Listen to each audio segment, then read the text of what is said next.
There's an old story about a lighthouse keeper.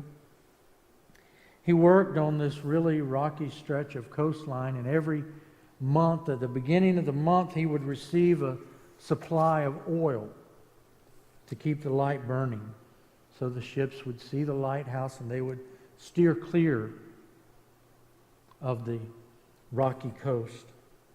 But one night, a woman from a nearby village came by and she begged him for some of the oil because her house was cold and her family was freezing, and so he gave her some of the oil.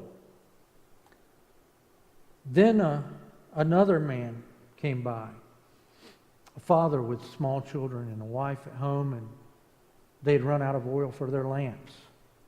Children needed to be able to see in the dark and not to be scared, so the light keeper again agreed to give him some of the oil.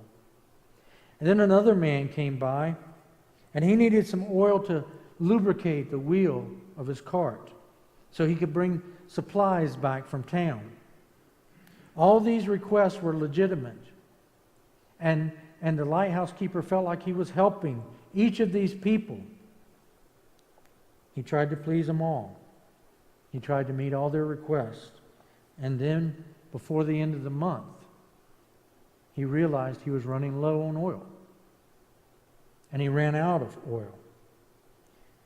And the lighthouse went dark.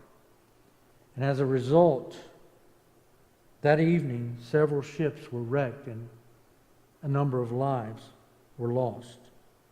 And when the authorities came and investigated, the man was very apologetic. And he told them he was just trying to be helpful.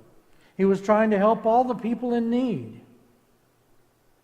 And their reply to his excuse was simple and to the point. They said, "You were given oil for one purpose and one purpose only, to keep that light burning." A church faces a similar commission. There's no end to the demands on the time and resources of the church, of the staff, of the members.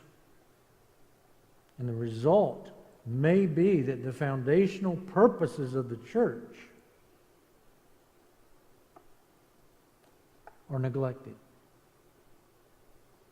These 5 purposes have to be supreme for the church, to keep the light burning all the time for those who face the danger of the rocks on life's sea.